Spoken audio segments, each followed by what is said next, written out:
తెలంగాణలో అధికారంలోకి రాగానే కాంగ్రెస్ ఇచ్చిన హామీ ప్రకారం మహిళలకు ఉచిత బస్ ప్రయాణ సౌకర్యం కల్పించింది. పల్లె వెలుగు ఎక్స్ప్రెస్లలో ఉచితంగా ప్రయాణించవచ్చని తెలిపింది. దీంతో మహిళలు బస్సులో భారీగా ప్రయాణం చేస్తున్నారు. ఉచిత బస్ పథకాన్ని ప్రభుత్వం సదుద్దేశంతో ప్రవేశపెట్టింది. అయితే చాలామంది మహిళలు అవసరం ఉన్నా లేకున్నా బస్సుల్లో ప్రయాణం చేస్తున్నారు. ముఖ్యంగా దూర ప్రాంతాలకు వెళ్ళే బస్సుల్లో ఎక్కి ఎక్కడ పడితే అక్కడ ఆపుతున్నారు. దీంతో పనులపై ఊరు వెళ్ళే వారికి ఆర్టీసీ బస్సుల్లో సీట్లు దొరకడం లేదు.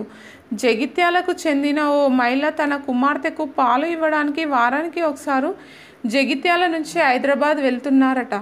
సాధారణంగా ఈ రూట్లో బస్ టికెట్ 300 పైచిలుకు ఉంటుంది. ఆమె ₹100 పాలు ఇవ్వడానికి ₹300 టికెట్పై ఉచిత ప్రయాణం చేస్తుందని స్థానికంగా చర్చించుకుంటున్నారు.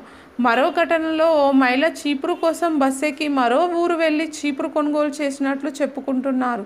ఇలా చిన్న చిన్న పనులకు కూడా ఆర్టీసీ బస్సులు ఎక్కడంతో సాధారణ ప్రయాణికులు తీవ్ర ఇబ్బంది పడుతున్నారు.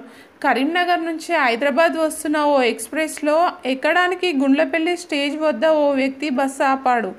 అప్పుడు కండక్టర్ సీట్ లేదు, సికింద్రాబాద్ వరకు నిల్చోవాలనుకుంటే రావచ్చని అన్నాడు. చేసేది ఏమీ లేక ఆ వ్యక్తి జేబీఎస్ వరకు నిల్చొని బస్సులో ప్రయాణం చేశారు. ఇలా చాలామంది బస్సుల్లో సీట్లు దొరక్క తీవ్ర ఇబ్బందులు పడుతున్నారు. ఈ ఉచిత బస్ ప్రయాణ సౌకర్యాన్ని ప్రభుత్వ మహిళా ఉద్యోగులు కూడా వాడుకుంటున్నారు. ఓ మహిళా ఉద్యోగి రోజు విధులకు కారులో వచ్చేది. కానీ ఉచిత బస్ ఉంది కదా అని ఆమె బస్సులోనే వస్తున్నారు. ఉచిత బస్ వల్ల ఆటో డ్రైవర్లు కూడా ఉపాధి కోల్పోతున్నారు. ఈ ఉచిత పథకం వల్ల ప్రభుత్వం నష్టపోవడమే కాకుండా సాధారణ ప్రయాణికులు కూడా ఇబ్బంది పడుతున్నారు. అందుకే మహారాష్ట్రలో ఉన్నట్లుగా మహిళలకు హాఫ్ టికెట్ ఉండాలని పలువురు కోరుతున్నారు. దీంతో మహిళలు అనవసరంగా బస్సుల్లో ప్రయాణం చేయలేరని చెప్తున్నారు. అయితే దీనిపై ఆర్టీసీ కానీ ప్రభుత్వం కానీ ఎలాంటి నిర్ణయం తీసుకోలేదు.